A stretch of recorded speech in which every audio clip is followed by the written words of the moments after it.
বাংলাদেশের জন্য একটা ব্যাড নিউজটা হচ্ছে এই যে ভারতের স্টুডেন্টরা যে মারামারি করলো, লড়াই করলো, পুলিশরা এই করলো সেই করলো, সেটা নিয়ে আপনারা খুব খুশি ছিলেন। মোদি ইস্তফা দিয়েছে বলে একেবারে মানে যা তা বলছেন, মোদি পালিয়েছে এগুলো বলে একেবারে খুব পোস্ট দিচ্ছেন। তো তাদের জন্য দুঃসংবাদ। স্টুডেন্টরা বলেছে যখন রাজনীতির লোকরা গিয়ে দাঁড়িয়েছে, যেমন রাহুল গান্ধী, প্রিয়াঙ্কা গান্ধী গিয়ে ওনাদের দাবি জানিয়েছে এবং রাজনীতির একটা কথাও বলেছিল, তখন স্টুডেন্ট বলেছে যে আমরা আমাদের দাবির কথা বলছি, আমরা কোনো রাজনীতি নিয়ে কোনো দাবি নিয়ে আসিনি বা কোনো কথা বলতে আসিনি। দয়া করে আপনারা আমাদের সঙ্গে যদি যোগ দিয়ে থাকেন তাহলে আমাদের দাবি নিয়ে যোগ দিন, কোনো রাজনীতির মারপ্যাচ নিয়ে আসবেন না আমাদের সঙ্গে। এটাকেই বলে মেধাবী। মেধাবী আমাদেরগুলোকে মেধাবী বলে না। আমি তো একটা স্টেটমেন্ট দিয়েছিলাম যে হয়তো বা পশ্চিমা বিশ্ব এদেরকেও কি কিনে নিয়ে এলো নাকি, মানে একটা ধারণা থেকে এসেছি। কারণ প্রথমে শ্রীলঙ্কা, তারপরে বাংলাদেশ, তারপরে নেপাল হলো।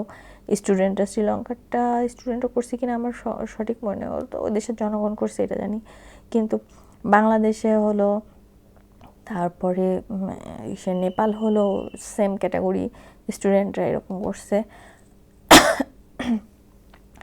তারপরে এখন যদি আবার ইন্ডিয়াতেও স্টুডেন্টরা এরকম করে, তো আমার ধারণা সেখান থেকে হয়েছিল যে হয়তো বা পশ্চিমা বিশ্বরা এখানেও ডলার পেড করছে কিনা।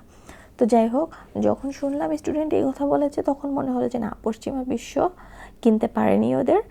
আর ওরা দেশপ্রেমিক অবশ্যই, কারণ দেশপ্রেমিক না হলে তো আর এই কথা বলবে না।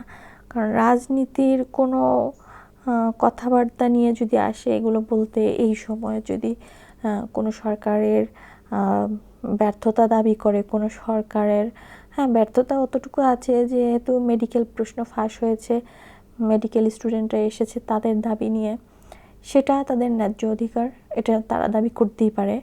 কিন্তু তার মানে এই না যে মোদিকে ইস্তফা দিতে হবে বা মোদিকে পালিয়ে যেতে হবে। আমাদের বাংলাদেশে তো খুব প্রচার হচ্ছে যে মোদি পালিয়েছে, এতদিনে মোদি নেই। তো যাই হোক, যতটুকু জানতে পারলাম যে শুভেন্দুর যন্তর মন্তরে কাজ শেষ।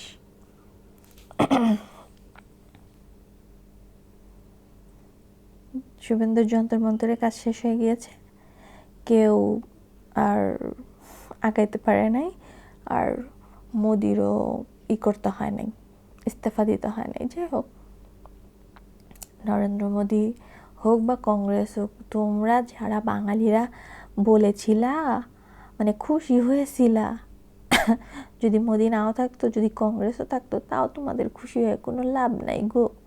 মানে শেখ হাসিনারে কিন্তু তারাও কম ভালোবাসে না, বুঝেছো?